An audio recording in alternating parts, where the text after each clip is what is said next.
पिछले एपिसोड में हमने देखा था कि फिशी जो थी वो यहाँ पर चेनमिंग और बाकियों के ऊपर अटैक करना शुरू कर देती है क्योंकि उसका प्लान तो था यहाँ पर सभी को जान से मारने का। वो कभी भी चेनमिंग के साथ शामिल हुई ही नहीं थी। वो बहुत पहले से एक बड़ा प्लान बनाकर रखी हुई थी ताकि जब उसको मौका मिलेगा वो यहाँ पर चेनमिंग और बाकी सभी को जान से मार डालेगी। लेकिन चेनमिंग उसके चाल को समझ जाता है और उसके ऊपर अटैक करते हुए उसको अपने मुट्ठी में ले चुका था, जिस वजह से फिशी कुछ भी नहीं कर पाती। फिशी की जब मेमोरी यहाँ पर चेनमिंग चेक करता है तो उसको कुछ हैरान कर देने वाली बात का पता चलता है कि इसकी मेमोरी के अंदर तो अब वो और उसका भाई मौजूद है और ये मेमोरी सीधा जा रही है रियल वर्ल्ड से कनेक्ट होकर। तो आखिर रियल वर्ल्ड और मार्शल वर्ल्ड का कनेक्शन क्या है, यही चेनमिंग को यहाँ पर जानना था। जिसके बाद यहाँ से ये एपिसोड शुरू होता है। तो इस एपिसोड की शुरुआत में चेनमिंग और जिसके जितने भी साथी वगैरह थे वो सभी यहाँ पर बैठकर पार्टी कर रहे होते हैं क्योंकि मिलियन माउंटेन का जितना भी मैटर था वो तो यहाँ पर खत्म हो गया और अब ये लोग यहाँ से जाएंगे अपने सेक्ट में रिटर्न। बहुत टाइम से चेनमिंग सेक्ट के बाहर ही मौजूद था।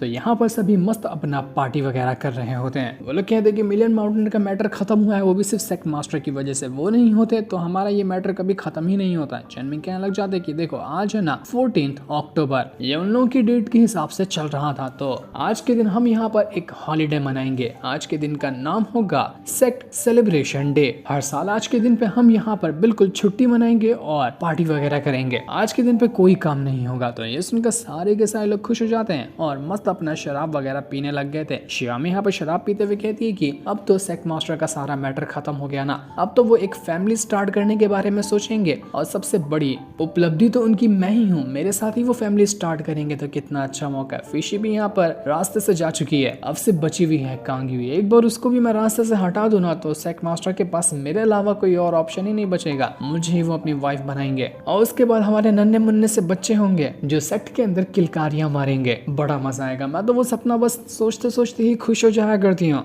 शियामी तो हमेशा अलग ही तरह के सपने देखा करती है। तो वहीं जासू जो था वो यहाँ पर स्वॉर्डमैन और वुई से कहने लग जाता है कि तुम्हें पता है कि सेक्ट सेलिब्रेशन डे क्या होता है, इधर आओ तुम लोग, मैं तुम लोगों को बताता हूँ कि आज क्या करना होता है। तो आज के दिन पे ना हमें यहाँ पर अपनी लॉयल्टी दिखानी होती है ताकि हम सेक्ट मास्टर को बता सके कि हम उनके कितने ज्यादा लॉयल हैं। तो जैसा मैं कहते जाता हूँ ना तुम लोग वैसा ही हमेशा किया करो। अब मैं तो यहाँ पर सेक्ट मास्टर को लॉयल हूँ, तुम मेरे लॉयल हो जाओगे ना, तो इसका मतलब यही है कि तुम सेक्ट मास्टर के भी लॉयल हो। जासूस से एक नंबर का चालू आदमी है वो, यहाँ पर वुई और स्वॉर्डमैन से अपना सारा का सारा काम निकलवाता है बस इस लालच में कि सेक्ट मास्टर तुमसे खुश हो जाएंगे। और बिल्कुल जासूस को आराम की छुट्टी मिल जाती है और दोनों बड़े आराम से उसकी बातों में आकर उसकी बातें मानने भी लग जाते हैं। तो वो दोनों यहाँ पर जासूस से कहने लग जाते हैं कि ठीक है सीनियर, जैसा आप कहेंगे ना मैं हमेशा वैसा ही करूंगा, आपकी बात मैं थोड़ी ना कभी टाल सकता हूँ। किलियन जो था वो यहाँ पर काफी ज्यादा उदास लग रहा था। वो कहता है कि सब तो यहाँ पर सेक्ट के लिए कुछ ना कुछ कर रहे हैं लेकिन मैं ही कुछ नहीं कर पाता। हालांकि मेरे पास पावर ज्यादा है लेकिन जब भी मैं कुछ करना चाहता हूँ तो मेरी किस्मत ही बीच में आ जाती है, वो काम बिगड़ जाता है। आखिर मैं क्या करूँ जिससे मैं सेक्ट मास्टर को खुश कर पाऊँ। तो ये सुनकर चेनमिंग जो था वो यहाँ पर उस किलियन के पास आता है और उसको कुछ टेक्निक वाली किताबें देता है और उस किताबों को देते हुए कहता है कि लो इसको पढ़ो और अपने आप को थोड़ा एडवांस बनाने की कोशिश करो। अपनी कल्टीवेशन इंक्रीज करोगे ना तो तुम इस सेट के लिए कुछ कर पाओगे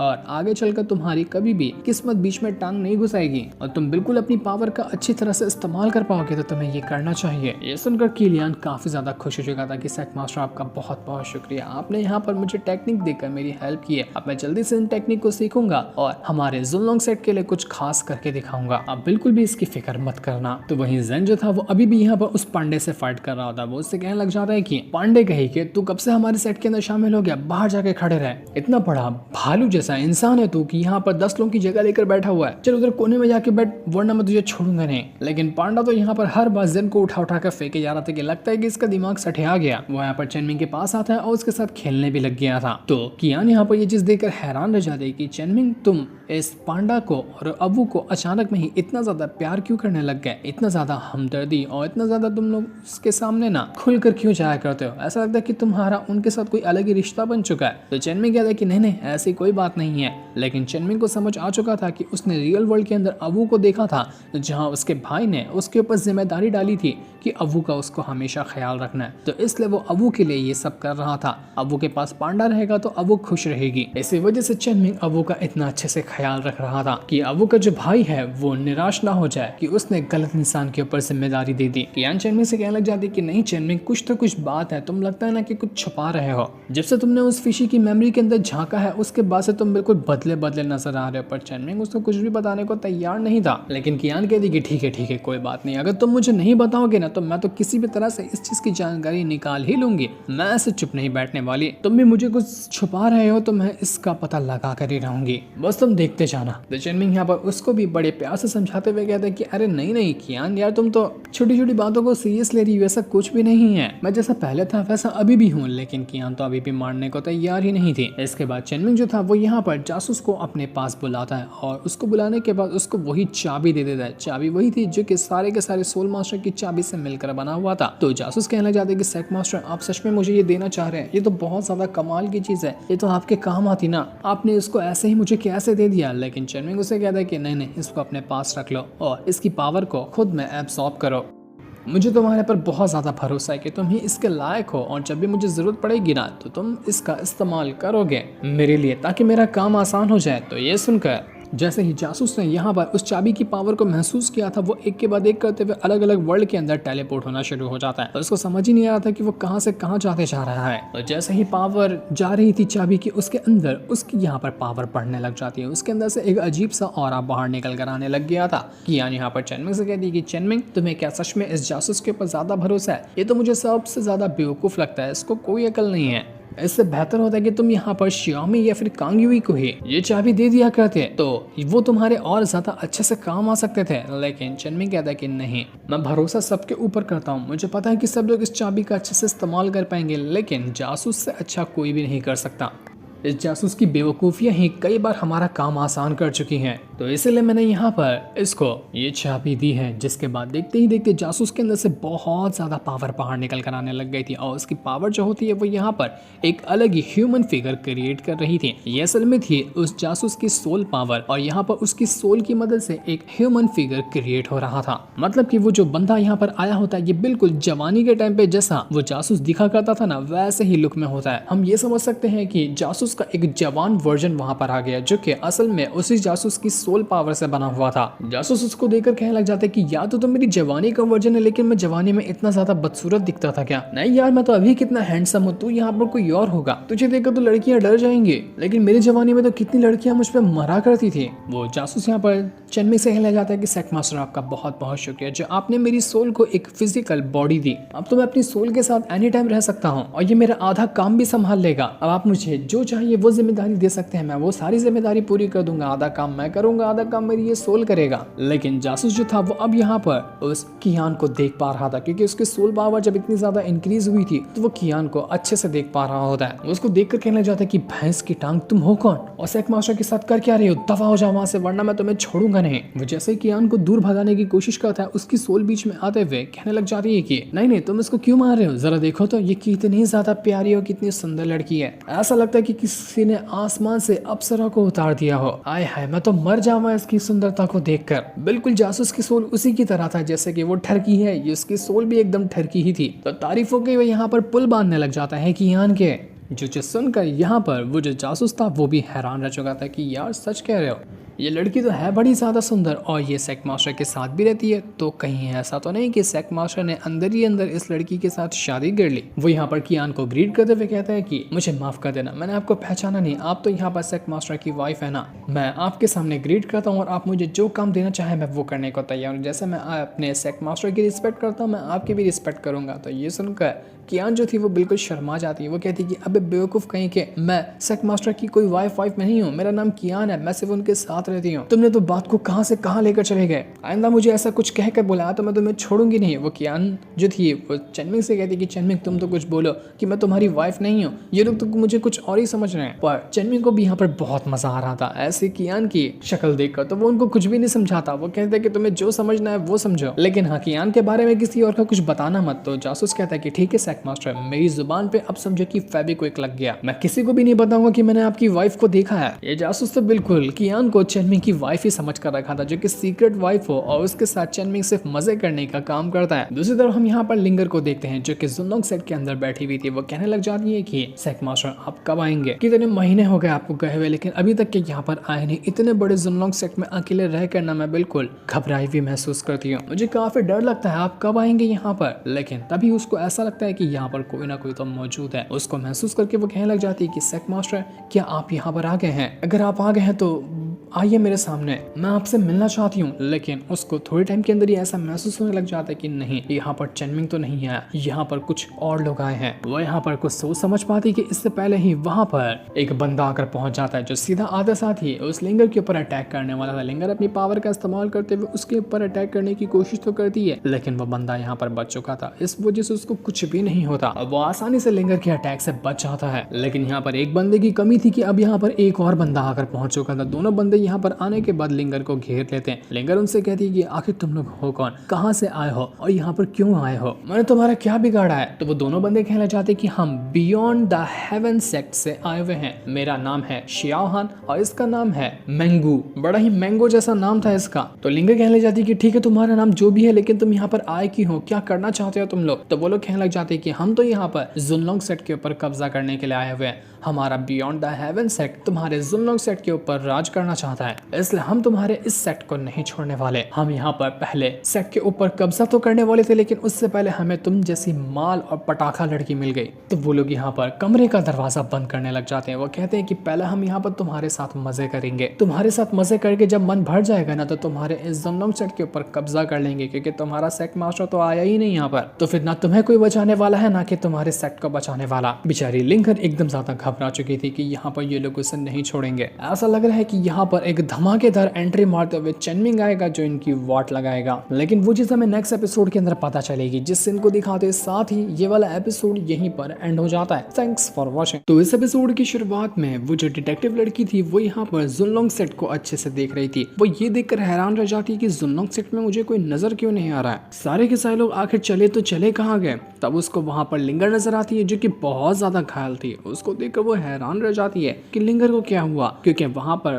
वो शियाओहान और मिंगू नाम के दोनों बंदे जो थे वो यहाँ पर लिंगर को बहुत ज्यादा मार रहे थे। वो उससे कह रहे होते कि यार कितना भगाती हो तुम हमें, थोड़ी सी अपनी प्यास बुझाने के लिए तुमने हमें पूरा सेक्ट दौड़ाया, लेकिन चलो फाइनली तुम हमारे हाथ लगी गई हो, अब तो हम यहाँ पर तुमसे अपनी प्यास बुझा लेंगे। तो दूसरा बंदा उसे कहने लग जाते कि देख यार, लिंगर को मार मत, इसको चोट लग जाएगी तो फिर इसके साथ मजे करने में उतना मजा नहीं आएगा, इसकी प्यारी सी स्किन खराब हो जाएगी। तो पहले हम दोनों मिलकर इसके मजे ले लेते हैं, उसके बाद इसको मारना होगा तो जान से मार डालना, क्योंकि ये है तो बड़ी प्यारी। लेकिन जैसे वो यहाँ पर लिंगर के साथ कुछ करने वाला था कि तभी वहां पर एक अटैक आता है जो सीधा उस मिंगू को जाकर लग गया था, जो देखकर वो हैरान रह जाता है कि आखिर हिम्मत किसकी हुई जिसने मुझ पर अटैक करने की कोशिश की। तब वहां पर आता है वो स्वॉर्ड इमॉर्टल और वो मास्टर। ये दोनों यहाँ पर आकर पहुंच चुके थे और वो यहाँ पर उन दोनों के ऊपर अटैक करने की कोशिश कर रहे होते कि आखिर उनकी हिम्मत कैसे हुई लिंगर के साथ कुछ करने की, सोचने की भी। तो शियाओहान और मिंगू यहाँ पर अपनी पावर का इस्तेमाल करते हुए स्वॉर्ड इमॉर्टल और मास्टर के ऊपर अटैक करना शुरू कर देते कि आखिर तुम लोग हो कौन और तुमने हमारा पूरा का पूरा अच्छा भला मूड खराब कर दिया, तो मैं छोड़ेंगे नहीं हम। मास्टर जो था वो यहाँ पर इन दोनों को देखकर कहता है कि अच्छा, मैं तो तुम लोगों को जानता हूँ, तुम दोनों बिल्कुल आवारा लफंदर हो ना, जिनके ऊपर कुछ टाइम पहले बिजली गिर गई थी और तड़प तड़प को तुम इधर उधर भटक रहे थे, तो आखिर तुम बचे कैसे, किसने बचाया तुम जैसे घटिया इंसान को। तो वो दोनों कहने लग जाते कि हमें तो यहाँ पर बचाया था बियॉन्ड द हेवन सेक्ट वालों ने, और तभी से हमने उनका सेक्ट ज्वाइन किया। वो लोग बहुत अच्छे हैं और उनके ही कहने पे हम जो चाहे वो करते हैं, इसलिए आज यहाँ पर आए हैं जुनलोंग सेक्ट को बर्बाद करने के लिए। वैसे तुमने हमारे बारे में बहुत कुछ जान कर रखा है, लगता है कि हम काफी ज्यादा फेमस हैं आसपास के इलाकों में, जो सुनकर तो हमें बहुत अच्छा लगा कि हमारे भी चर्चे होते हैं। जिसके बाद शियाओहान जो था वो सीधा सीधा चला जाता है स्वॉर्ड इमॉर्टल के साथ फाइट करने के लिए और उनके बीच में बहुत ज्यादा जबरदस्त फाइट शुरू हो जाती है। मिंगू भी जा चुका था मास्टर के साथ फाइट करने के लिए। वो दोनों यहाँ पर स्वॉर्ड इमॉर्टल और मास्टर के साथ फाइट कर रहे होते हैं। इनकी फाइट काफी ज्यादा खतरनाक चल रही थी, लेकिन तब भी वो शियाओहान और मिंगू ज्यादा स्ट्रॉन्ग नजर आए थे। जैसे वो यहाँ पर स्वॉर्ड इमॉर्टल और मास्टर के ऊपर अटैक करते हुए उनको चोट पहुंचाते हैं कि वहां पर जुआनतियान की सोल आकर पहुंचाती है और उसने यहाँ पर आने के बाद उन दोनों को बिजलियों के झटके देना शुरू कर दिया था। जुआनतियान को देखकर वो दोनों हैरान रह जाते कि अरे मेरे ओल्ड मास्टर, आप यहाँ पर क्या कर रहे हो, आप अभी तक के जिंदा हो, हमने तो इसके बारे में सोचा भी नहीं था, हमें लगा कि आप कब कहाँ मर गए होंगे, लेकिन नहीं, आप तो अभी तक के जिंदा हैं। जुआनतियान कहने लग जाता है कि जिंदा तो हूँ, लेकिन तुम है, मैं जिंदा नहीं छोड़ने वाला। आखिर जुनलोंग सेक्ट में घुसने की तुम्हारी हिम्मत कैसे हुई, तो वो यहाँ पर अपने थंडर गॉड टेक्निक का इस्तेमाल करता है, जिस वजह से वहां पर 2 थंडर गॉड के ड्रैगन आ चुके थे और उन्होंने उन दोनों के ऊपर अटैक करते हुए उनकी वाट लगा दी थी, जिस वजह से दोनों की हालत एकदम ज्यादा खराब हो जाती है और अब वो यहाँ पर ढंग से खड़े होने के लायक भी नहीं बचे हुए थे। ज़ुआनतियान कहने लग जाता है कि तुम दोनों यहाँ पर मेरे पुराने डिसाइपल हो ना, तो आज तुम्हें अपने ही पुराने मास्टर के हाथों मरना होगा, मैं तुम्हें छोड़ूंगा नहीं, जान से मार डालूंगा मैं तुम लोगों को। तो वहीं वो जो डिटेक्टिव लड़की थी वो तुरंत ही घायल लिंगर को उठाकर वहां से लेकर चली जाती है ताकि लिंगर का इलाज कर सके और उसको बचा सके। शाओहान और मिंगू यहाँ पर ज़ुआनतियान से कह रहे हो, देखिए मास्टर प्लीज हमें एक मौका दे दीजिए, हमें यहाँ से जाने दीजिए, हम कभी भी ऐसी हरकत नहीं करेंगे और ना ही कभी दोबारा जुनलॉन्ग सेक्टर में नजर भी आएंगे, बस एक छोटी सी रिक्वेस्ट है कि आप हमें इस बार माफ कर दीजिए। तो ज़ुआनतियान कहने लग जाता है कि तुम्हारी बातों से ऐसा लग रहा है कि तुम्हारा कोई इतने टाइम के अंदर ना नया मास्टर भी बन गया होगा जो तुम्हें हर चीज करने की आजादी देता है। क्यों, सच कह रहा हूँ ना मैं, ज्यादा ही तुम लोगों को चर्बी आ गई है। बताओ आखिर कि तुम्हारा नया मास्टर कौन है, किसने भेजा है तुम्हें यहाँ पर इस प्यारे से जुनलॉन्ग सेट को बर्बाद करने के लिए। तो वो दोनों यहाँ पर कहने लग जाते कि ज़ुआनतियान मास्टर, वो ना हमारा जो मास्टर है वो बहुत अच्छा इंसान है, हम बताते हैं ना आपको उसके बारे में। लेकिन ये बताते बताते ही वो जो मिंगू था उसने किसी तरह की टेक्निक को पीछे से ही एक्टिवेट कर लिया था और यहाँ पर वो ज़ुआनतियान को अपनी बातों में उलझा रहा होता है। ज़ुआनतियान का पूरा ध्यान यहाँ पर इन दोनों की बातों में जा चुका था, उसको पता ही नहीं था कि ये लोग यहाँ पर किस तरह की टेक्निक को एक्टिवेट किए हैं और उसके ऊपर ये लोग अटैक करने को तैयार हैं। तो ज़ुआनतियान जैसे ही कुछ सोच समझ पाता, इससे पहले ही वो अटैक सीधा आकर उसको लग जाता है, जिस वजह से ज़ुआनतियान की हालत खराब हो जाती है। एक तो बेचारा वो खुद सोल फॉर्म के अंदर ही मौजूद है, उसकी सोल पे ऐसा अटैक लगा था कि उसकी सोल पूरी तरह से कमजोर हो चुकी थी। अब वो यहाँ पर ढंग से अब कुछ कर भी नहीं पा रहा था, जिस वजह से उसकी हालत खराब हो जाती है। वो कहता है कि तुम लोगों ने यहाँ पर सिर्फ मेरी सोल ही तो बची हुई थी, उसको भी नुकसान पहुंचाने की कोशिश की, जान से मार दूंगा, तुम लोगों को छोड़ूंगा नहीं। चेनमिंग कभी भी यहाँ पर आता होगा वो काट कर रख देगा तुम लोगों को। जिसके बाद देखते ही देखते जैसे सुबह होती है, यहाँ पर चेनमिंग अपने पूरे के पूरे साथियों को लेकर आ चुका था। यहाँ पर सभी खुश होते हैं कि फाइनली जाकर हम यहाँ पर अपने सेक्ट यानी कि अपने असल घर के अंदर आ चुके। बाहर रहकर तो उतना मजा ही नहीं आ रहा था जितना मजा सेक्ट में आता है।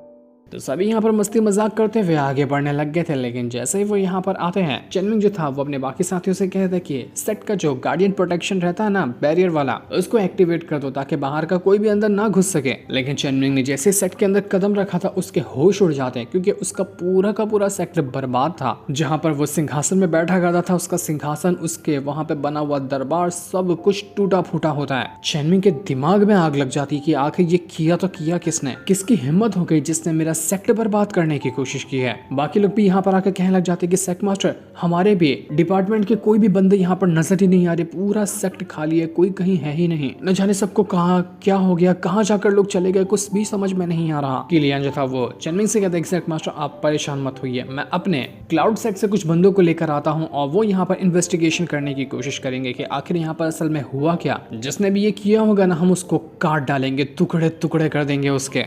तभी कियान जो थी वो यहाँ पर कहने लग जाती है चेनमिंग से कि चेनमिंग जरा देखो तो उस तरफ, मुझे लगता है कि वहाँ पर कुछ लोग छुपे हुए, वहाँ हलचल हो रही है। तो ये सुनते साथ ही किलियन जो था तुरंत ही वहाँ पर जाता है और उस जगह पर अटैक करने की कोशिश करता है ताकि देख सके कि यहाँ पर कौन छुपा हुआ है। लेकिन वो अटैक कर पाता है कि उसको पता चलता है यहाँ पर उसके ही सेट के कुछ बंदे हैं जो अपनी जान बचाने के लिए छुपे हुए हैं। उसमें वो टकला भी था जो यहाँ पर चेनमिंग को मेडिसिन वगैरह बना कर दिया करता था। वो टकला यहाँ पर आने के बाद चेनमिंग से कहने लग जाता है कि सेट मास्टर, अनर्थ हो गया, सब कुछ बर्बाद हो गया, कुछ लोग यहाँ पर आए थे जिन्होंने हमारे पूरे के पूरे सेट को बर्बाद करने की कोशिश की। वो तो अच्छा हुआ कि जो जासूस ने गड्ढा खोद कर रखा था ना आपके कहने की वजह से, तो मैंने सारे के सारे सिपाहियों और सबको उस गड्ढे के अंदर जाकर छुपा दिया और सारा का सारा हमारा जो खास ट्रेजर था ना उसको भी मैं अंदर ले गया। इस वजह से हम लोग बचे हुए हैं और हमारे सेट का ट्रेजर भी बचा हुआ है, वरना जो बदमाश लोग सेट को बर्बाद करने के लिए आए थे ना वो तो इसको भी लूट कर ले गए होते। जो सुनकर चेनमिंग बहुत ज्यादा गुस्सा होता है कि तुमने काम तो अच्छा किया, लेकिन आखिर ये किया किसने, मुझे समझ ही नहीं आ रहा। तभी वहां पर वो स्वॉर्ड इमॉर्टल और मास्टर भी आ चुका था। वो यहाँ पर आने के बाद कहता है कि हमारे ऊपर भी उन दोनों बंदों ने अटैक किया था जो सेक्ट को बर्बाद करने के लिए आए थे, लेकिन ज़ुआनतियान नाम के किसी सीनियर ने आकर हमारी जान बचाई, वरना तो हम मारे गए होते।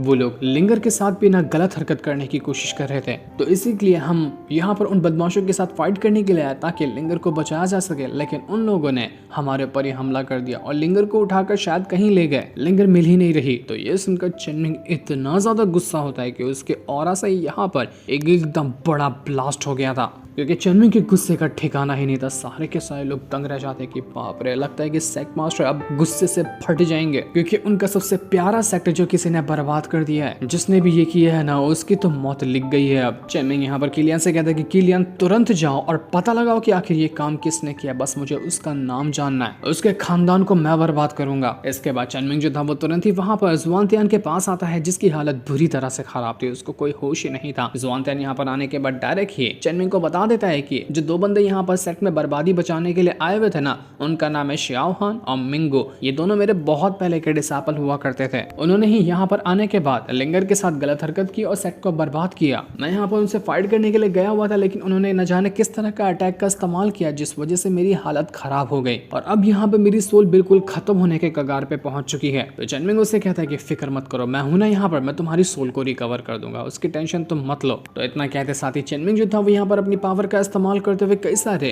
स्पिरिचुअल लिक्विड की बॉटल को लेकर आता है। उससे कहता है कि ये सारे के सारे लिक्विड खा लो, इसको खाओगे ना तो तुम्हारी सोल रिकवर हो जाएगी, जितना भी तुम्हारे पर अटैक लगा था वो सब का सब खत्म हो जाएगा, तो तुम्हें फिक्र करने की जरूरत नहीं है। ये सुनकर वो जो जुआनतियान था वो बहुत खुश हो जाता है कि यार चेनमिंग तुमने तो कमाल कर दिया, ये सारी जितने भी लिक्विड है ना वो बिल्कुल टॉप लेवल के हैं, आखिर इतने सारे तुम लाए कहां से। तो चेनमिंग कहता है कि वो मत पूछो, जो दिया है उसका इस्तेमाल करो। इसके बाद चेनमिंग तुरंत ही अपनी पावर का इस्तेमाल करते हुए अपने फायर एलिमेंट की पावर को एक्टिवेट करता है और उन सभी को यहाँ पर आपस में एक फ्यूजन क्रिएट करते हुए उसे डाल चुका था उसी जुआनतियान के अंदर। ये होते साथ ही जुआनतियान की हालत जो बिल्कुल खराब थी वो यहाँ पर ठीक होने लग जाती है। जुआनतियान बहुत ज्यादा खुश था क्योंकि वो खुद को रिकवर होता हुआ महसूस कर पा रहा था। वो कहता है कि यार क्या कमाल की चीज तुमने मुझे दी है, मैं तो बिल्कुल ही रिकवर हो गया, मैंने सोचा नहीं था कि इतना अच्छे से काम करेगी और मैं इतना अच्छी तरह से रिकवर हो जाऊंगा, तुमने तो बिल्कुल कमाल कर दिया चेनमिंग। वो जो जासूस का दूसरा सोल वाला बंदा बना हुआ था वो यहाँ पर कहने लग जाता है कि ये जुआनतियान का स्पिरिचुअल वर्ल्ड बड़ा खाली खाली लग रहा है, ये अकेले यहाँ पर कैसे रह लेता होगा, ना यहाँ पर कुछ घर है, बस ये एक पेड़ के नीचे कुर्सी लगाकर बैठे रहता है, हमें तो इसको यहाँ पर रिनोवेट करना चाहिए, एक बड़ा यहाँ सा महल बना देते हैं तो ये जुआनतियान भी अच्छे से रह लेगा ना।